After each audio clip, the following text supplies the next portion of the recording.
Good morning, કેમ છો બધા મજામાં? ચાલો હવે ત્રિપરિમાણી ભૂમિતિ એટલે કે 3 ડાયમેન્શનલ જ્યોમેટ્રીમાં JEE લેવલ 1 આપણે લઈએ. લેવલ 1 ખૂબ સહેલું છે, ટેક્સ્ટબુક પર આધારિત છે. લેવલ 1 એટલે એ ગુજકેટ અને JEE બંને માટે ખૂબ જ ઉપયોગી હોય એવો અને ટેક્સ્ટબુકના કન્સેપ્ટ વધારે ને વધારે ક્લિયર થાય એવું છે. જેમ કે સૌ બેઝિક પ્રશ્ન, આ બે બિંદુમાંથી પસાર થતી રેખાની દિશા. હવે બિંદુ બંને જુઓ તો એક્સ અક્ષ પર આવેલા છે. બંને બિંદુ એક્સ અક્ષ પર આવેલા છે તો એમાંથી પસાર થતી રેખાની દિશા શું થાય? તો એક તો સિમ્પલ છે, કા આઈ કે માઇનસ આઈ કે પછી 2i 3i કેવી રીતે એને ગુણકમાં કોઈ પણ એની દિશા લઈ શકાય. બરાબર છે, દિશા સદિશ આ બેમાંથી કોઈ પણ એક લખી શકો વિકલ્પમાં જે હોય તે. અને ઉપરાંત આના ગુણકમાં એટલે કે 2i 3i 4i વગેરે પણ એની દિશા લઈ શકાય. બીજી રીતે એ દિશાના દિગ્ગુણોત્તરો કે દિક્કોસાઇન મેળવવો હોય તો કેવી રીતે મળે? બંનેની બાદબાકી એટલે કે x2 - x1 y2 - y1 અને z2 - z1 પરથી એની દિશા લઈ શકે. એટલે 2 - 1 એટલે 1, 0 - 0 એટલે કે i થાય છે. દિક્કોસાઇન મળે એની ઉપરથી દિગ્ગુણોત્તરે મેળવી શકાય. શું છે? તો અંડરરૂટમાં આ જે ત્રણેય જે ઘટક મળ્યા છે, દિગ્ગુણોત્તર મળ્યા છે એના વર્ગમૂળમાં વર્ગોનો સરવાળો, એટલે એવી રીતે મેળવી શકાય. ચાલો, તો બે બિંદુમાંથી પસાર થતી રેખાના દિગ્ગુણોત્તરો કીધા હોય તો આ રીતે મળે.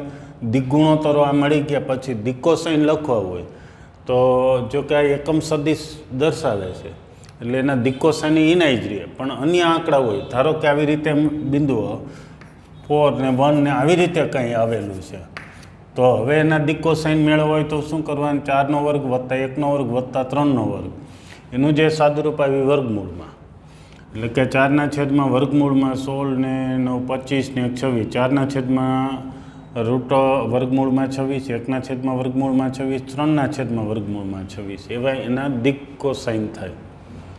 બીજું, હવે બે રેખાઓ આપેલી છે, એ સમાંતર છે, છેદક છે, સંપાતી છે કે વિષમતલી છે. ચારમાંથી કયા પ્રકારનો પ્રશ્ન રેખા દર્શાવે?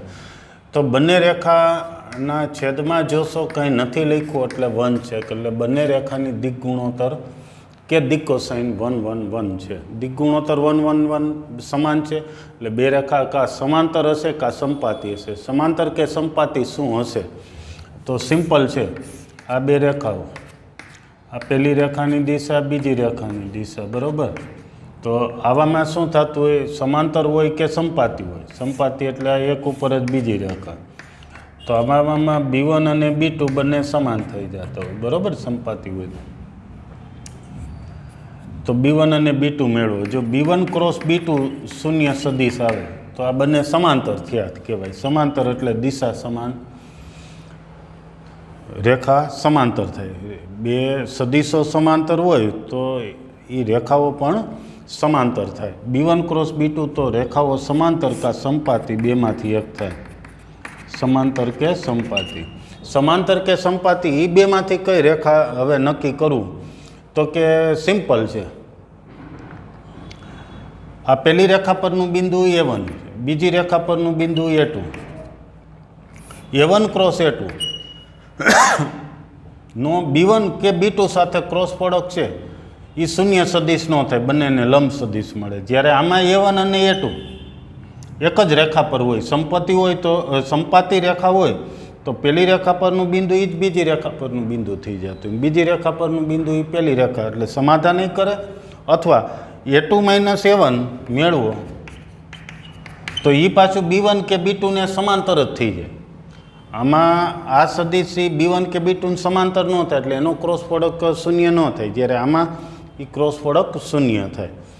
એટલે કે A2 - A1 નો B1 સાથે ક્રોસ પ્રોડક્ટ શૂન્ય થાય તો એ સંપાતી હશે અને શૂન્ય ન થાય તો સમાંતર હશે. એ રીતે થોડું વર્ગીકરણ કરી નાખીએ. જો સૌ પ્રથમ આમ બે રેખા આપેલી હોય ત્યારે B1 ક્રોસ B2 મેળવવાનું છે. B1 ક્રોસ B2 શૂન્ય સદિશ આવે તો શું થતું હોય? તો કે કા સમાંતર કા સંપાતી થાય. ઇઝ ઇક્વલ ટુ શૂન્ય સદિશ આવે તો રેખા સમાંતર હોય કે સંપાતી હોય. બેમાંથી એક હશે, બરાબર છે. અને B1 ક્રોસ B2 સિમ્પલ ખબર પડી જાય. દિશાઓ છે જેના દિગ્ગુણોત્તરો છે એ સમાન કે એના દિગ્ગુણોત્તરો છે એ પ્રમાણમાં હોય. સમાંતર કે સંપાતી હોઈ શકે. સમાંતર કે સંપાતીમાંથી કઈ છે એ નક્કી કરવા માટે શું કીધું? તો કે આમાં A2 - A1 લઈએ સંપાતી રેખામાં, તો એની દિશા B1 અને B2 અરે સમાન થાય. એટલે કે A2 - A1, અથવા અહીંયા લખી નાખીએ A2 - A1 મેળવો અને એનો B સાથે ક્રોસ પ્રોડક્ટ મેળવો, B1 કે B2 કોઈ એક સાથે. એ શૂન્ય સદિશ આવી જાય તો સંપાતી થાય આ પ્રકારે. અને આમાં બંનેનો ક્રોસ પ્રોડક્ટ છે એ લંબ સદિશ મળે, એટલે કે નોટ ઇક્વલ ટુ શૂન્ય આવે તો સમાંતર રેખા થાય. અને શૂન્ય સદિશ ન આવે B1 ક્રોસ B2 તો રેખાઓ કંઈક આ પ્રકારે થતી હશે. B1 B2 બીજી રેખાની દિશા, તો એને લંબ સદિશ મળે. ક્રોસ પ્રોડક્ટ શૂન્ય સદિશ ન હોય તો લંબ સદિશ. હવે એમાંથી નક્કી કેમ કરવું? તો કે વિષમતલી હશે કે છેદક હશે? તો કે હવે આપણે A2 - A1 dot B1 cross B2 એ મેળવવાનું છે. A2 - A1 અને B1 ક્રોસ B2 એ મેળવો. જો ઇઝ ઇક્વલ ટુ શૂન્ય આવે કે નોટ ઇક્વલ ટુ શૂન્ય આવે, બરાબર છે. બેમાંથી એક શક્ય. ઇક્વલ ટુ 0 આવે તો શું થાય? નોટ ઇક્વલ ટુ 0 શું આવે તો શું થાય? તો ઇક્વલ ટુ 0 આવે તો એ રેખાઓ છેદક છે એમ કહેવાય, અને નોટ ઇક્વલ ટુ 0 આવે તો વિષમતલી છે એમ કહેવાય. આમ જોશો તો અહીંયા અમે અંશમાં લખ્યું એ શું છે? અંશમાં લખ્યું છે તે બે વિષમતલી રેખા વચ્ચેના લઘુત્તમ અંતર મેળવવાનું સૂત્રનું એક અંશ છે, બરાબર છે. તો અંશ શૂન્ય હોય તો વિષમતલી રેખા વચ્ચેનું અંતર શૂન્ય થયું, એટલે કે અંતર શૂન્ય હોય વિષમતલી રેખા વચ્ચેનું અંતર શૂન્ય થાય તો એ રેખાઓ છેદતી હોય અને નહીંતર વિષમતલી હોય. આ એક ચાર્ટથી તમે આ પ્રકારના પ્રશ્નો સોલ્વ કરી શકશો. કોઈ પણ આવા વિકલ્પો હોય, કેવા વિકલ્પો ફરીથી સમજી લ્યો. તો સમાંતર, સંપાતી, છેદક કે વિષમતલી ટેકનિકથી યાદ રાખી લેવાના. પહેલાં B1 ક્રોસ B2 મેળવો. B1 ક્રોસ B2 મેળવો એટલે જો સમાંતર હોય કે સંપાતી રેખા હોય તો એમાં B1 અને B2ની દિશા સમાન થાય એટલે એનો ક્રોસ પ્રોડક્ટ શૂન્ય થાય, શૂન્ય સદિશ થાય. અને નોટ ઇક્વલ ટુ 0 તો આવા પ્રકારની છેદક કે વિષમતલી, એટલે કે બીજી રેખા છે, ધારો કે આમ છે, આ બોર્ડ ઉપરની રેખા છે ને બીજી રેખા છે આમ છે, તો એની વચ્ચેનું અંતર શૂન્ય થાય તો છેદક હોય ને શૂન્ય ન થાય તો વિષમતલી હોય, બરાબર. ટેકનિકથી યાદ રાખી લેજો, એમ તો યાદ રહી જાય એવું છે. ચાલો હવે એક બીજી રીત. છેદ સરખો છે એટલે કે એના દિગ્ગુણોત્તરો સમપ્રમાણમાં છે, એટલે સમાંતર કે સંપાતી હોય. હવે પહેલી રેખા પરનું બિંદુ અહીંયા અંશમાં 0 0 0 છે, એ બીજી રેખાનું સમાધાન કરશે કે નથી કરતું? તો અહીંયા 0 મૂકો તો -2 આવ્યો, અહીંયા 0 મૂકો તો -3, અહીંયા 0 મૂકો તો -5. એ ત્રણેય ઇક્વલ નથી, એટલે કે આ બિંદુ, આના રેખા પરનું બિંદુ 0 0 0 એ આનું સમાધાન કરતું નથી. એટલે સંપાતી ન હોય, સંપાતી હોય તો એક રેખાનું બિંદુ બીજી રેખાનું સમાધાન કરે. આમાં આનું બિંદુ છે આનું સમાધાન કરે નહીં, એટલે કે આ રેખાઓ સમાંતર છે એમ કહેવાય. ત્યાર પછી ત્રીજો MCQ. હવે જો ત્રીજો આવો જ છે. બે રેખાઓ આપેલી છે, એના છેદમાં દિગ્ગુણોત્તરો છે. દિગ્ગુણોત્તરો પ્રમાણમાં નથી, એટલે સમાંતર કે સંપાતી વિકલ્પ આવે જ નહીં. હવે છેદે કે પરસ્પર લંબ એવા બે વિકલ્પો છે, તો આ દિગ્ગુણોત્તરોનો ડોટ પ્રોડક્ટ, છેદમાં હોય દિગ્ગુણોત્તર, એનો ડોટ પ્રોડક્ટ શૂન્ય થાય તો એ પરસ્પર લંબ છે એમ કહેવાય. અને એવી જ રીતે શૂન્ય ન થાય તો અન્ય વિકલ્પ છેદતી છે એમ અહીંથી નક્કી કરી શકો છો, બરાબર છે. ત્યાર પછી ચોથો MCQ. બે સમાંતર રેખાઓ આપી છે, એમની વચ્ચેનું લંબ અંતર મેળવવાનું છે. સમાંતર અંતર. ચોથો MCQ આવી જ રેખા છે, x બરાબર y બરાબર z ને x-1 બરાબર y-2 બરાબર z-3 આવી એક રેખા આપેલી છે, એમની વચ્ચેનું અંતર મેળવવું છે. તો સમાંતર રેખા વચ્ચેનું અંતર મેળવવાનું સૂત્ર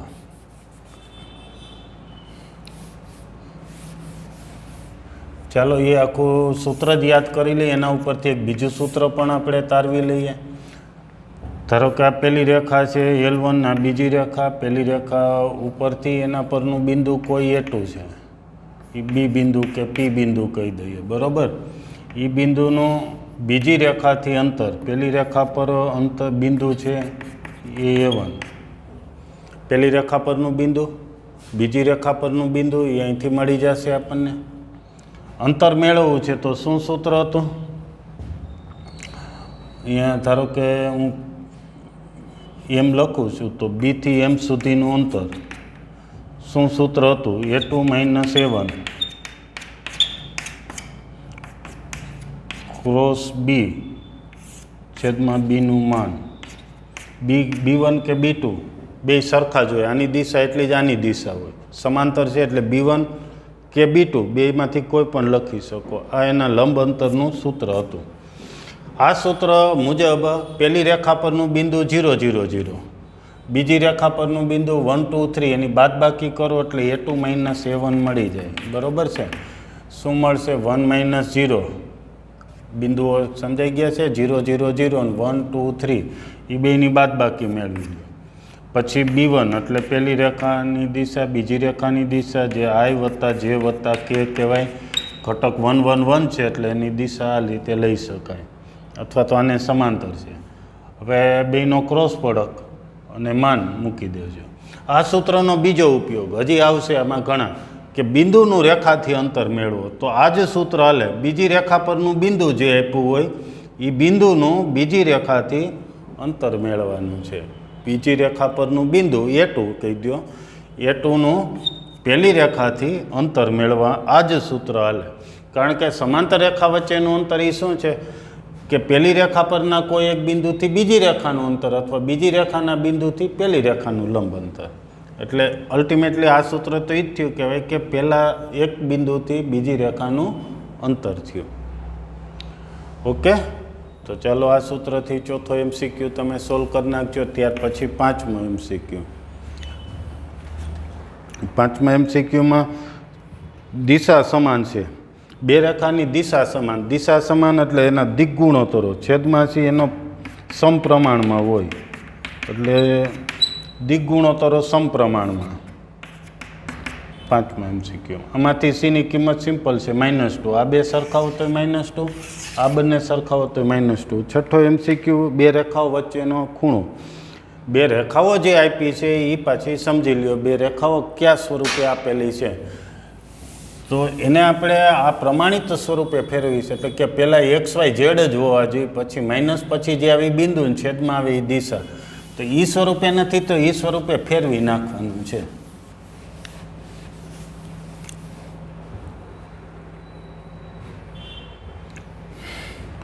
તો રેખા છે 2x બરાબર 3y બરાબર -z. બીજી રેખા છે 6x બરાબર -y બરાબર -4z.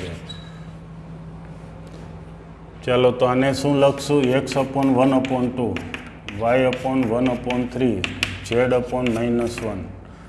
બીજી રેખામાં 6x/1/6, y/-1, z/-1/4. ચાલો તો આ પહેલી રેખાના દિગ્ગુણોત્તરો થયા, બીજી રેખાના દિગ્ગુણોત્તરો થયા. પછી કોસનું મૂલ્ય શોધો. બે રેખા વચ્ચેનો ખૂણો થીટા હોય તો શું છે સૂત્ર? બેના અનુરૂપ ઘટકોનો ગુણાકારનો સરવાળો છેદમાં પહેલાંના દિક્કોસાઇનના વર્ગમૂળમાં વર્ગોનો સરવાળો, બીજા દિક્કોસાઇનના વર્ગમૂળમાં વર્ગોનો સરવાળો.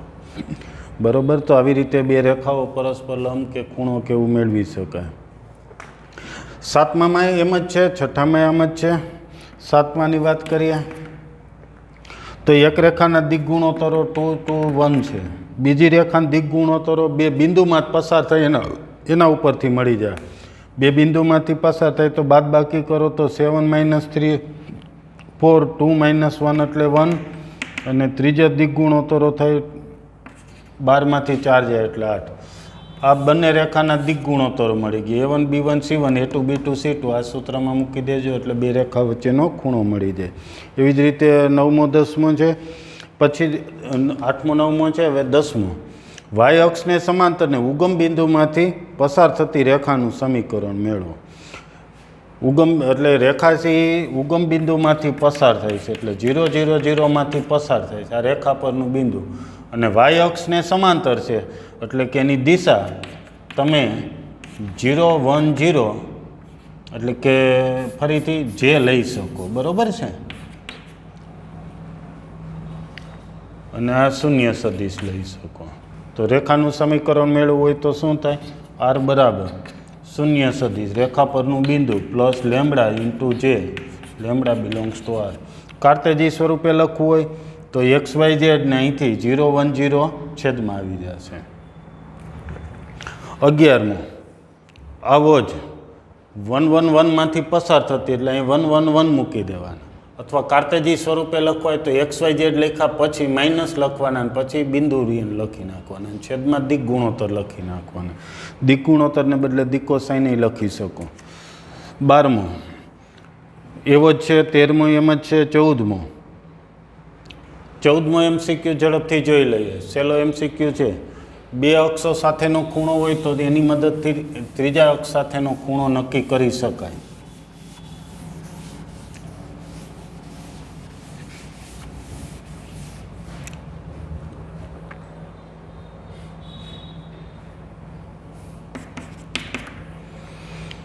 એક્સ અક્ષ અને વાય અક્ષની ધન દિશા સાથે π/4 ખૂણો બનાવે તો ઝેડ અક્ષ સાથેનો કેટલો? તો હવે એક આ સૂત્ર યાદ કરીએ, કોસ સ્ક્વેર આલ્ફા વત્તા કોસ સ્ક્વેર બીટા વત્તા કોસ સ્ક્વેર ગેમા બરાબર 1.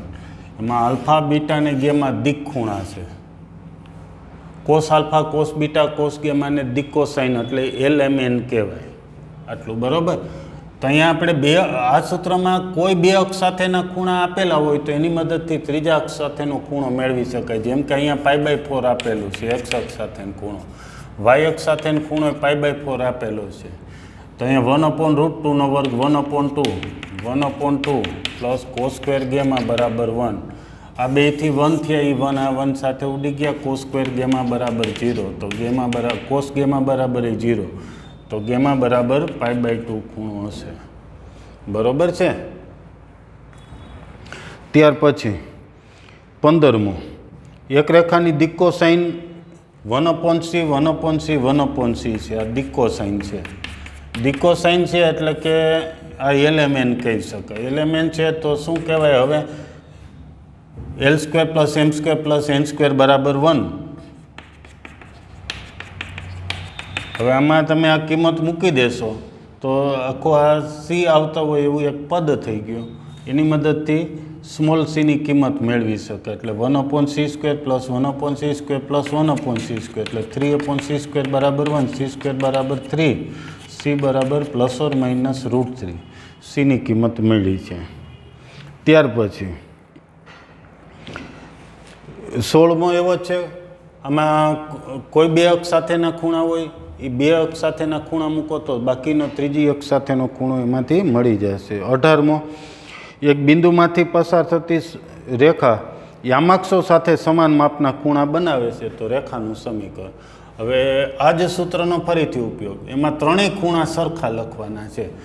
એટલે કે ધારો કે અહીંયા આલ્ફા લખીએ તો આ ત્રણે બે આલ્ફા લખવાના, એટલે 3 cos² આલ્ફા બરાબર 1 થશે. એટલે cos² આલ્ફા બરાબર 1/3, cos આલ્ફા બરાબર ±1/√3 મળ્યું. તો cos આલ્ફા 1/√3, તો cos બીટા અને cos ગેમા એવડું જ થશે, કારણ કે ત્રણેય આલ્ફા બીટા ગેમા ત્રણેય ખૂણા હરખા છે. તો દિકોસાઇન 1/√3 1/√3 1/√3 મળ્યું, બિંદુ મળ્યું આપેલું છે તો રેખાનું સમીકરણ લખી શકાય. 18મો એમ જ છે. 19માં બે રેખાઓ આપી છે, બંનેને લંબ રેખાના દિક ગુણોત્તર મેળવવાના છે. સાવ સહેલો પ્રશ્ન છે. 19મો બંનેને લંબ રેખાના દિક ગુણોત્તરો. એક રેખા આપેલી છે, બીજી રેખા આપેલી છે, બંનેને લંબ રેખા. એટલે ધારો કે આ એક રેખા છે, કોઈ આ બીજી રેખા છે, બંનેને લંબ રેખા. એટલે કે ધારો કે આ બંને બોર્ડ ઉપર આવેલી રેખા છે, આ સમતલને સમાવતી રેખા છે, તો એ બંનેને લંબ રેખા એટલે કે આ સમતલને લંબ હોય એવી કોઈ પણ એક રેખા, એના દિક ગુણોત્તરો મેળવવાના છે. તો તો ધારો કે આ પહેલી રેખાને દિશા દર્શાવતો સદિશ આ બીજી રેખાની દિશા, એટલે કે આ રેખા આને સમાંતર છે, બીજી રેખા એ આને સમાંતર છે. તો બી સદિશ બંનેને લંબ રેખાનો સદિશ હોય તો બંનેનો ક્રોસ પ્રોડક્ટ કરીએ. B1 અને B2નો ક્રોસ પ્રોડક્ટ કરીએ તો શું થાય? બંનેને B1 અને B2ને લંબ સદિશ મળે. B1 અને B2 બંનેને લંબ, એટલે કે આ જે માગેલ રેખા બંનેને લંબ છે એને સમાંતર સદિશ થઈ ગયો, એટલે કે આ માગેલ રેખાની દિશા થઈ ગઈ. મતલબ કે આ બંનેને લંબ રેખાની દિશા થઈ ગઈ. તો B1 અને B2નો ક્રોસ પ્રોડક્ટ કરો તો માગેલ રેખાની દિશા થઈ ગઈ છે. દિશા મળી ગઈ, એની ઉપરથી દિગ્ગુણોત્તર લખી શકાય. દિગ્ગુણોત્તર જ્યારે મળે તો 1 મિનિટ ધ્યાન રાખો.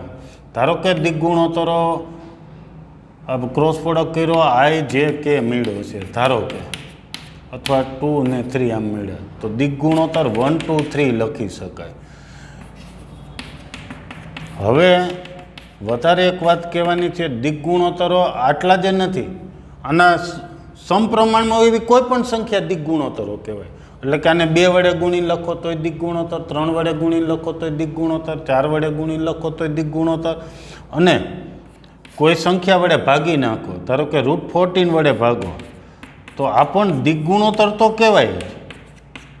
વધારામાં સ્પેશિયલ નામાનું શું છે કે દિક્કોસાઇન કહેવાય, કારણ કે આ એકમ સદિશ દર્શાવે છે. ઓકે, આનો વર્ગ LMN કહીએ તો L² + M² + N² = 1 થાય છે, એટલે એ દિક્કોસાઇન પણ કહેવાય.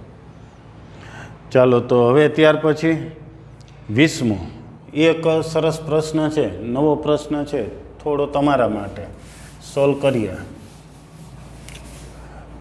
આ ચેપ્ટરના MCQ મોટાભાગે સહેલા છે.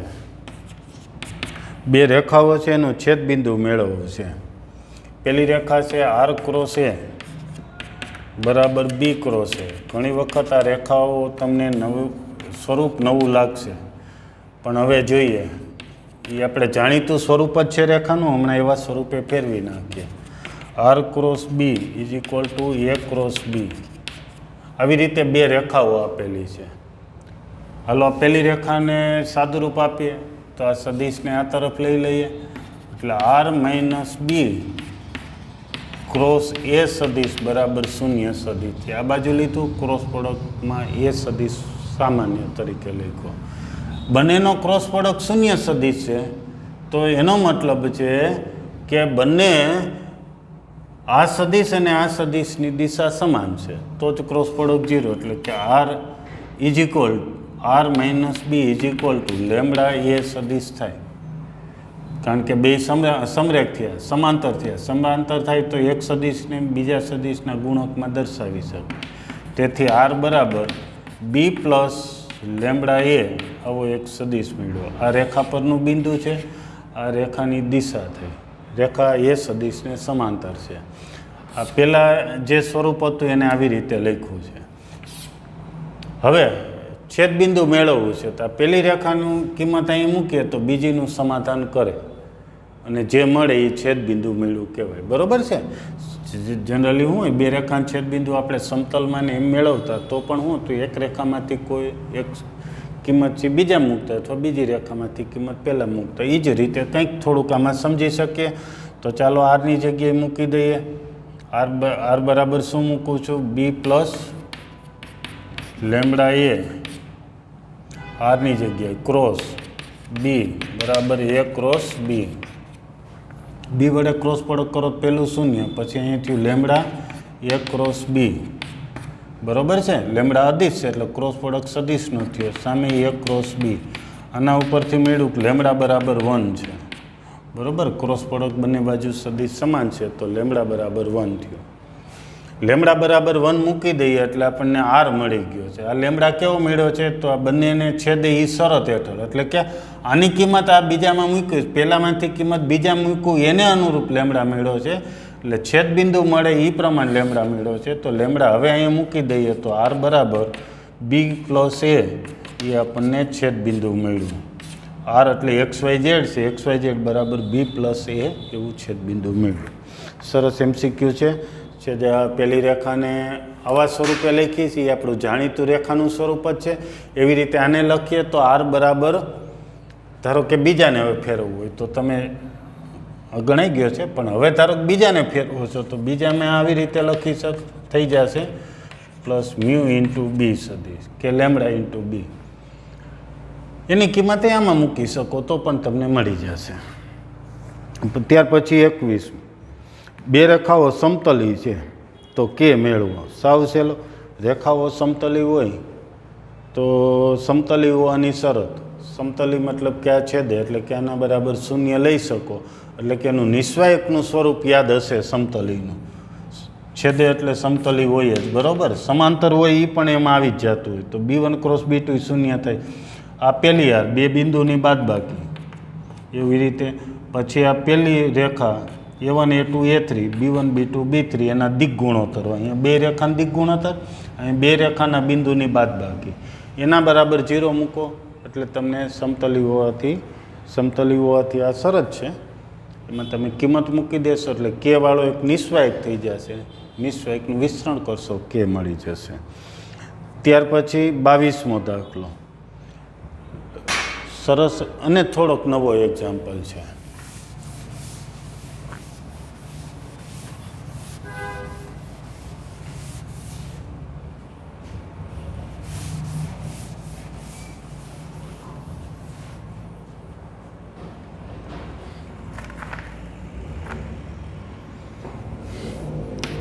સહેજ ધ્યાન રાખજો, સરસ એક્ઝામ્પલ છે.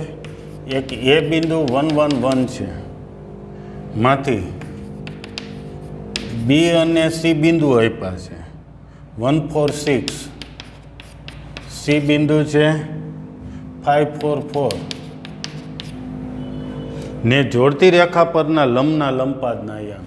એટલે ભૌમિતિક રીતે સમજી તો આવી રીતે બી અને સી ક્યાંક બે બિંદુ છે, ક્યાંય પણ એક એ બિંદુ છે, એમાંથી આ બે બિંદુમાંથી પસાર થતી રેખા પરના લંબનો લંબપાદ મેળવો. ધારો કે લંબપાદ એમ છે તો એમના યામ મેળવવા છે. તો ચાલો સૌપ્રથમ બીસી રેખાનું સમીકરણ મેળવવાનું છે. બીસી રેખાનું સમીકરણ બે બિંદુ ઉપરથી અહીંયા 1 4 6 પહેલું બિંદુ, હવે બેની બાદબાકી 5 - 1 4, 4 - 4 0, 4 - 6 -2 બરાબર લેમડા ધારી લઈએ તો x બરાબર y બરાબર ને z બરાબર. તેથી બીસી રેખા પરનું કોઈ પણ બિંદુ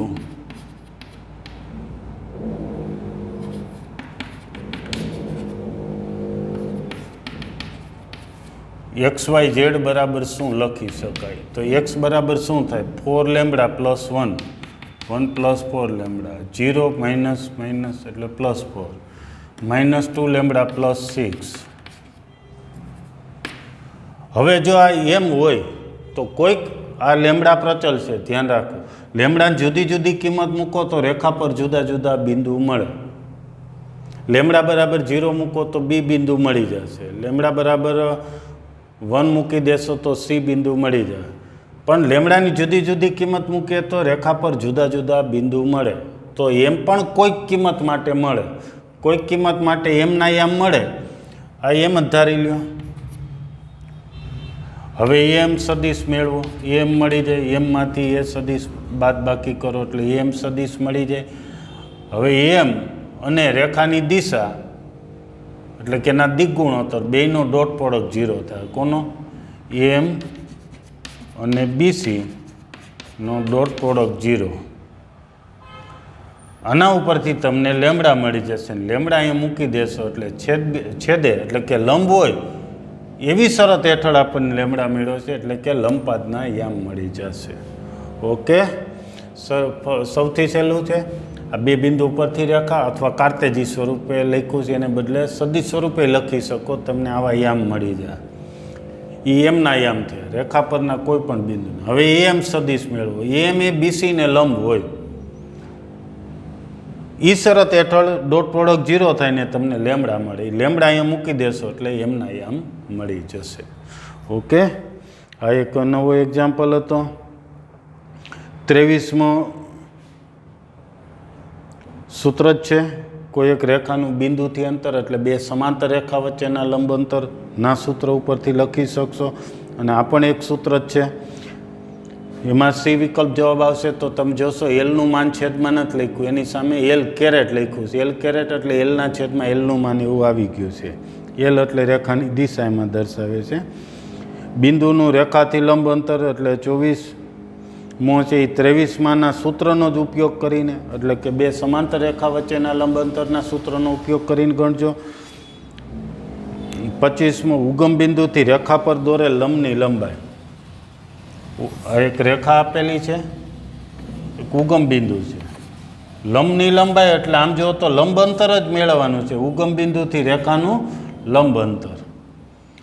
અહીંયા પણ એ રીતે તમે ગણી શકશો, બરાબર છે. લંબપાદ આમ ન મેળવે તો રેખાનું સમીકરણ, પછી બિંદુનું રેખાથી અંતર એ લંબ અંતર મળી જાય.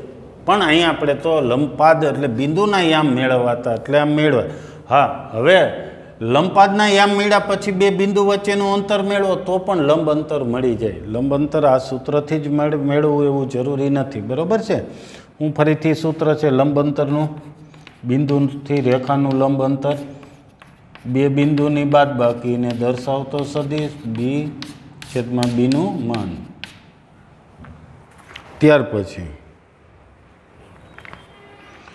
27મો બિંદુનું રેખા લંબપાદના યામ મેળવો, એટલે આ જ રીતનું પાછું રિપીટ કરી નાખવાની. 28મો લંબપાદના યામ મેળવો, એવો જ લંબ અંતર વચ્ચેનું લંબ અંતર.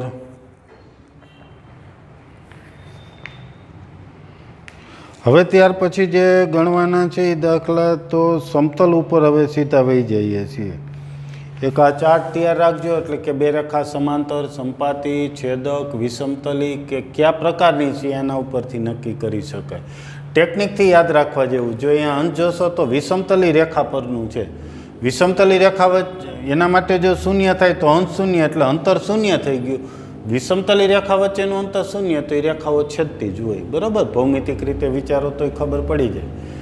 બે રેખા છેદતી હોય તો અહીંયા વિષમતલી રેખા વચ્ચેનું અંતર શૂન્ય થઈ ગયું કહેવાય. ચાલો તો હવે સમતલ પાઠમાં આગળ વધીએ. તમારે ટોટલ 45 સુધી આજે સોલ્વ કરી નાખવાના છે. બહુ સહેલા છે અને ખરેખર બધા સૂત્રો અને કોન્સેપ્ટનું રિવિઝન થઈ જાય એવું છે. જે ન આવડે એ પાછી યાદી મોકલી દેજો. હવે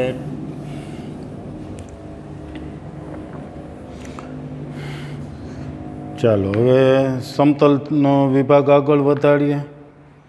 સૌ પ્રથમ 35મો બેઝિક પ્રશ્ન છે. આવું એક સમતલ આપ્યું છે I + 2J + 3K બરાબર 5. અભિલંબની દિશા, અભિલંબ ક્યાં છે તો r.n બરાબર d એવું સૂત્ર છે. r.n બરાબર d.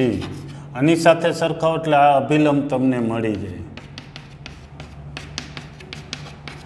દિગ્ગુણોત્તર પૂછ્યા હોય ત્યારે દિગ્ગુણોત્તર એટલે અહીંયા જે ઘટક રહે એ દિગ્ગુણોત્તર થાય. દિક્કો સાઇન પૂછ્યા હોય, અભિલંબના દિક્કો સાઇન,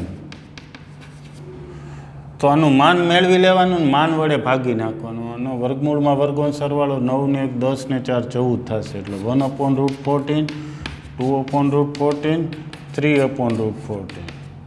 પછી હજી આવું ધારો કે બીજું સમતલ આપ્યું હોય તો આપણે એકના અભિલંબને n1 વાળું કહી દેવાનું, બીજા માટે આવી જ રીતે n2 મેળવી લેવાનું. તો બે અભિલંબના દિગ્ગુણોત્તરો સમપ્રમાણમાં હોય તો સમતલો અભિલંબ સમાંતર થયા કહેવાય, તો સમતલય સમાંતર કહેવાય. જો અભિલંબનો ડોટ પ્રોડક્ટ શૂન્ય થતો હોય તો અભિલંબ લંબછેમ કહેવાય, તો સમતલય લંબછેમ કહેવાય. સમતલો વચ્ચેનો ખૂણો મેળવવો હોય તો આવી જ રીતે બે અભિલંબ મેળવી લેવાના. આ સમતલનો અભિલંબ, બીજા સમતલનો અભિલંબ, અને એના દિગ્ગુણોત્તર મેળવી લેવાના. અભિલંબ બે મળી ગયા પછી એની વચ્ચેનો ખૂણો cos θ બરાબર n1.n2 નું માન છેદમાં n1 નું માન n2 નું માન. આ સદિશ સ્વરૂપ છે. કાર્ટેજી સ્વરૂપ લખવું હોય તો a1 b1 c1 ને a2 b2 c2 એવી રીતે બે દિગ્ગુણોત્તર લ્યો. ડોટ પ્રોડક્ટ શું થાય? a1 a2 plus b1 b2 plus c1 c2 upon a1 square b1 square c1 square વર્ગમૂળમાં એના વર્ગોનો સરવાળો. એવી જ રીતે under root a2 square plus b2 square plus c2 square. પછી સમતલ આ સદિશ સ્વરૂપે છે. આરની જગ્યાએ એક્સ આઈ પ્લસ વાય જે પ્લસ ઝેડ કે મૂકીએ અને ડોટ પ્રોડક્ટ કરીએ તો કાર્તેજી સ્વરૂપે મળે. અને કાર્તેજી સ્વરૂપ સીધું લખવું હોય તો અહીંયા આઈ જે કેની જગ્યાએ એક્સ વાય ઝેડ મૂકી દો. આ કાર્તેજી સ્વરૂપ થયું. આવી રીતે હોય તો પણ દિક અભિલંબ સદિશ આમ લખી શકાય, દિક ગુણોત્તર આમ લખી શકાય, દિક કોસાઇન આમ લખી શકાય. બરોબર છે. અને એ જ એના ઉપરથી તમે બે સમતલો વચ્ચેનું ખૂણો, સમતલો સમાંતર છે, લંબ છે વગેરે શરતનો ઉપયોગ કરીને ગણી શકશો. ઓકે, તો ચાલો આટલું થયું. હવે એના પછી બિંદુનું સમતલથી અંતર ને અભિલંબની દિશા, પછી રેખા ને સમતલનું છેદબિંદુ. એવો એક 36મો MCQ છે. સાવ સહેલો છે. એક્સ બરાબર y/2 બરાબર z/3 એવી એક રેખા છે અને એક સમતલ છે 2x + y + z બરાબર 6. આ બંનેનું છેદબિંદુ મેળવવું છે. તો છેદબિંદુ મેળવવું હોય તો ધારો કે આ રેખા કાર્તેજી સ્વરૂપ છે, એના બરાબર કે તો આપણે કે લેમડા ધારી જ શકીએ. તો પેલી રેખા પરનું બિંદુ અહીંયા 1 સમજી લ્યો. તો x બરાબર લેમડા થયું, x y z એટલે કે બિંદુ x બરાબર લેમડા, y બરાબર 2 લેમડા, z બરાબર 3 લેમડા. આ રેખા પરનું કોઈ પણ બિંદુ થયું. છેદે એ છેદબિંદુ P હોય તો કોઈક લેમડા એવો મળે કે કિંમત XYZ ની જગ્યાએ મૂકી દે. એટલે x ની જગ્યાએ લેમડા, આ 2 લેમડા y ની જગ્યાએ, 3 લેમડા z ની જગ્યાએ.